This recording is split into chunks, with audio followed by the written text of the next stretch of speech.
Good afternoon. কদিন না বেশ ব্যস্ত ছিল, আর ব্যস্ত থেকেও টেনশনটা না প্রচুর ছিল। মানে কী হয়েছে, ছেলের রেজাল্ট এবার 3-4 দিন ধরে রোজই শুনছি যে কালকে রেজাল্ট আউট হবে, কিন্তু হচ্ছে না। গতকাল তখন 12টা বাজে, তখনও আমরা বসে ওয়েট করছি, বোধ হয় আজকেও হবে না। তারপর 1টার সময় রেজাল্ট, মানে প্রচণ্ড টেনশন, প্রচণ্ড টেনশন। 12-এর রেজাল্ট বুঝতেই পারছো, মানে ভীষণ টেনশনে ছিল। আর রোজকার হয়ে গেছিলো, মানে 2-3 দিন ধরে কন্টিনিউ বলছিল যে আজকে রেজাল্ট আউট হবে। আচ্ছা, বসে আছে। আবার 12 তারিখও তাই হতো। এবার ফাইনালি 13 তারিখে রেজাল্টটা দিল। তো ভগবানের আশীর্বাদে ঠিকঠাকই আছে, মন্দ করেনি, ঠিক যতটা দরকার ছিল সবটাই হয়েছে।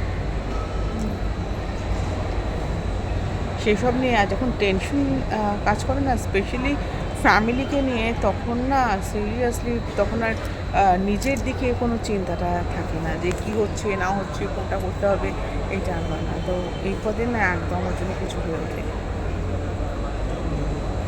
আজকে যাচ্ছি দিল্লি, আমাদের ফ্লাইট দুপুরবেলা। কালকে পর্যন্ত ফ্লাইট টিকিট আমরা কনফার্ম করতে পারছিলাম না, মানে যে টিকিটটা কাটবো বুঝতে পারছি না। কারণ একটাই, যদি রেজাল্টটা না দেয়, ন্যাচারালি একটা টেনশন আমাদের না থাকলে ওর একটা টেনশন কাজ করবেই। রেজাল্ট দিল, তারপর টিকিট করে আমার আর আমার হাজব্যান্ড দুজনকার টিকিটটা হয়েছিল, তারপর ওগুলো আমিও যাই। তো আবার তড়িঘড়ি করে টিকিট কাটলো, কেটে আজকে, হ্যাঁ বেশি দিনের নয়, ওই বোধ হয় 48 ঘন্টা এরকম একটা ব্যাপার যাচ্ছে। একটু কাজেই যাচ্ছে, কাজ আছে। যত দিন যাচ্ছে তত না দায়িত্ব বেড়ে যাচ্ছে। দায়িত্বগুলো পালন করতে গিয়ে না বেশ একটা, বলে না যে বয়স কখনো ম্যাচুরিটি আনে না, দায়িত্বটাই আনে। তার জন্যই রওনা। না ঘুরবো না এমন নয়, কিন্তু ওই 48 ডিগ্রির মধ্যে ঘোরা কখনোই সম্ভব নয়। একটা দম বন্ধ হয়ে যাওয়া গরম। মানে আমরা শীতকালে আমি গেছিলাম, আমার হাজব্যান্ড তো প্রায়ই যায়। শীতকালে যে রোদটা ওখানে থাকে, আমি খেয়ে এসেছি শীতকালে, গত বছর দেড়েক আগের কথা বলছি। সেটা তো এই গরমে কোনো মতে সম্ভব না।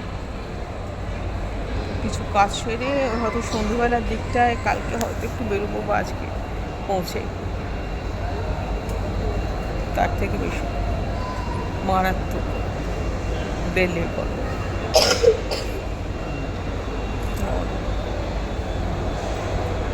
যখন যাচ্ছি তখন মনে হলো কাজটা ফেরেই আসে, একটু পুজো দেওয়ার ব্যাপারও আছে সেখানে, একসাথে সব হয়ে যাবে। তাই যারা আমাকে সাথে রেখেছেন, অসংখ্য ধন্যবাদ।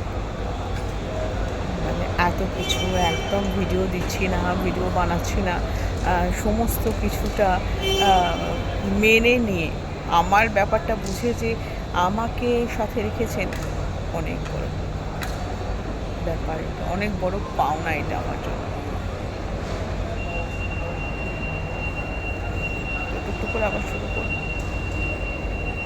হয় না যে স্কুল লাইফটা শেষ হলো, যখন স্কুলে ভর্তি করবো তখন একটা টেনশন ছিল, এবার স্কুল লাইফটা শেষ হলো, এইবার একটা টেনশন, এবার তার সঙ্গে নিজেদেরও কাজ প্রচুর, মানে সব দিকে একসাথে না ব্যালেন্সটা এক এক সময় হয়ে ওঠে না। সেটাই এখন আমার সাথে হচ্ছে। তাই ভীষণভাবে কৃতজ্ঞ আমি আপনাদের সবার কাছে যে এত কিছু, আমার সব কিছু আপনারা মেনে নিয়েছেন, এটা অনেক বড় পাওয়া। সবাই ভালো থাকুন, সুস্থ থাকুন, ভগবান আপনাদের অনেক মঙ্গল।